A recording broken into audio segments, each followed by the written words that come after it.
How do you know what your identity is?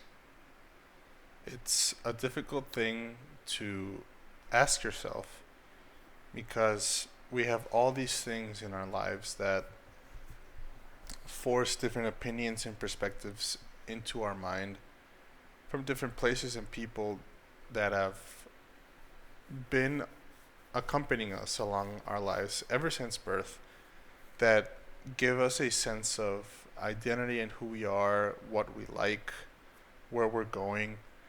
But you always get to a certain stage where you don't really know exactly what who you are or what you're doing, what things make up the idea of who this person is.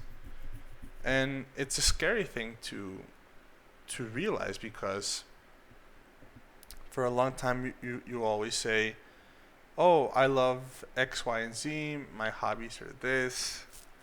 My beliefs are this. I'm going to be this in the future."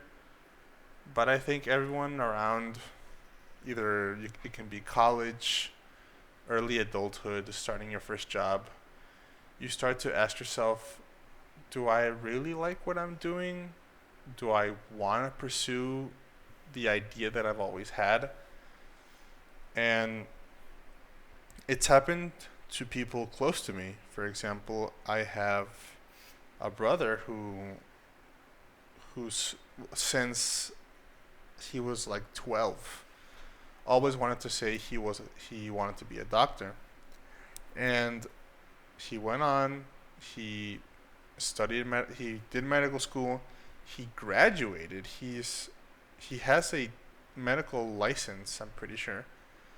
And when he was doing his year of community service, or I don't know what you call it, social service, where you have to spend a year giving back to your community for the studies that you made, he started to realize that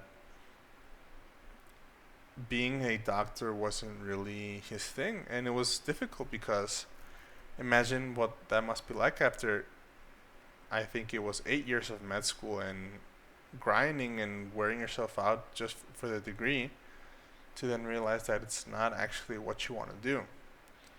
And in my case, I studied engineering, and I think I've always had the idea of engineering in my mind because my dad is an engineer and my grandfather was an engineer, and it's always been in my family to things with machines or programming electrical things, knowing how to fix things. And I think it's someone always been embedded into me. And I did some interviews with like career consultants, and they also recommended that they did some tests and they said the best career path for you would be engineering with some type of technology implemented into it. So I thought, well, okay, if the the feeling of my life that to chase engineering and the career consultant said the same thing and it matches up, then I guess that must be the path for me, right? And I always had that little like nagging idea in the back of my head where it's I'm not entirely sure if this is what I would be doing, but it's the clearest path forward, if you could say. So I didn't, and I studied. I graduated, and I'm a mechanical engineer. And I think it was the same for me as my brother, where in the last year or three, the last 3 semesters, was when I truly started to feel like this is not for me. And I could have just quit and dropped out and said this is not what I want to do, but for security and getting my foot into the professional world and to make some money, I guess in the future, I finished my career, But I told myself after some time that, okay, if I work as an engineer in the first place to get myself going, it's okay. It's even though I studied it and in my resume I put that I'm an engineer, it doesn't define what I'm going to be. And I've seen this from other people as well, and other stories I've heard from people much older than me. And I think we can see many stories online where people create new things and change paths or pivot their lives at any given time, because it doesn't depend on where you're coming from or anything like that. It's if you have an idea, if you have a calling, or you feel that you could go somewhere, you can always just pursue it. It doesn't mean if you study something, if you come from a family of veterinarians, you don't have to be one. Sure, you can be looked at differently. You can be criticized for not following the set path for you, but that doesn't matter because your identity can always be changing, can always be flowing from one state or another, and you can always be changing, adding or eliminating things that define you. A smoker for 30 years can have a change of heart after, let's say, a heart attack, and decide not to be a smoker anymore, and his identity is now a non-smoker. You can change careers, you can change jobs, you can quit your job and say, I want to buy land and become a farmer and have some animals, and you change your whole life just on your decisions. So, one thing is never be too attached to the things that you are now. Because, for one, they can change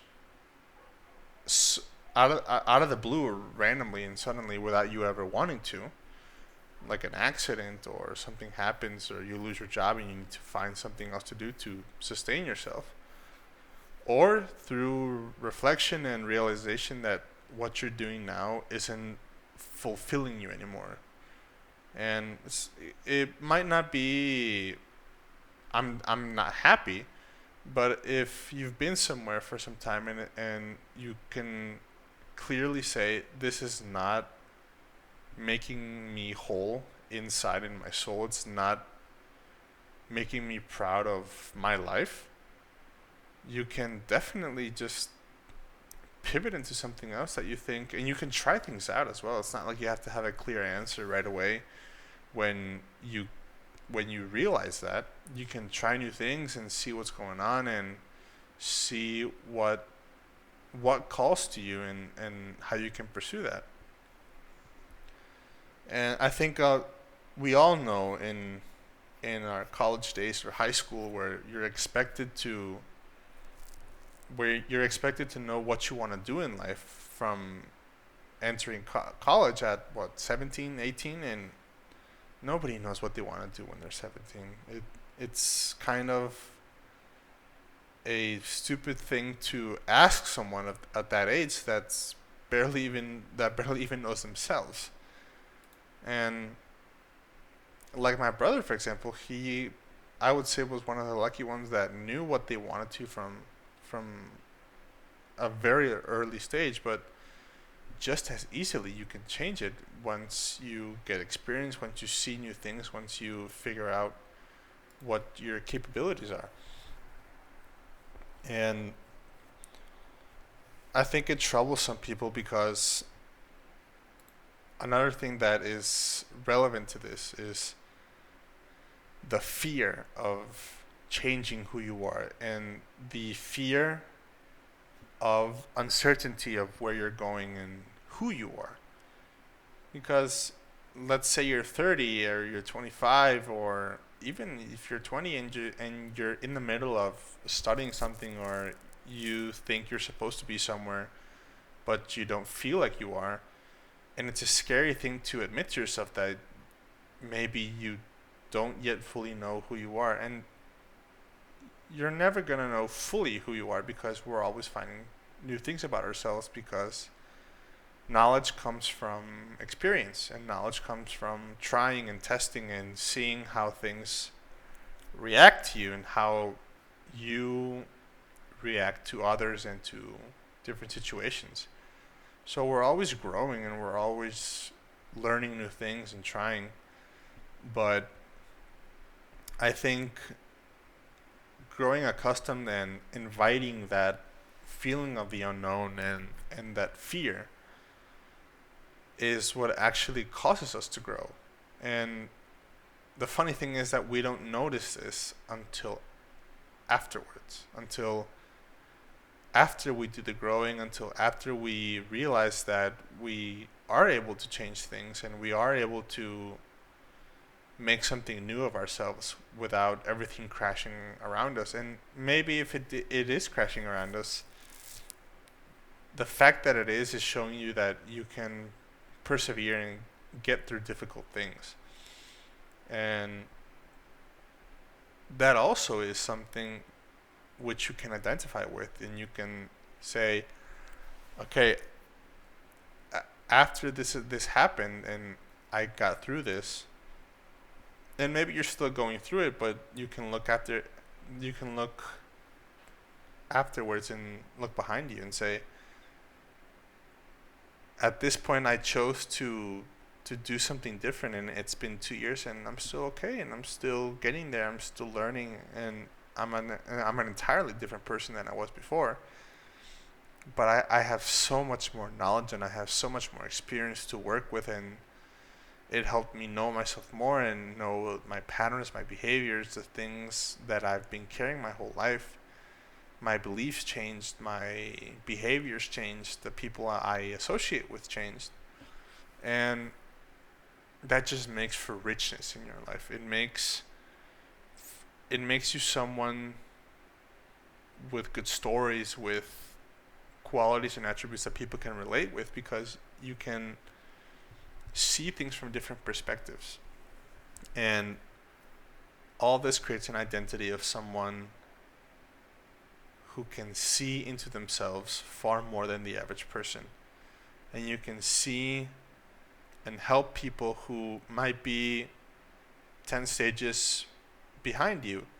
But now that you've gone through it and you've been to that place, now you can become the wise old man who gives people advice on YouTube or over a drink, and you can help people achieve that realization for themselves, to say, okay, it's okay if at this stage I'm not sure where I am or who I am or what's going on with my life.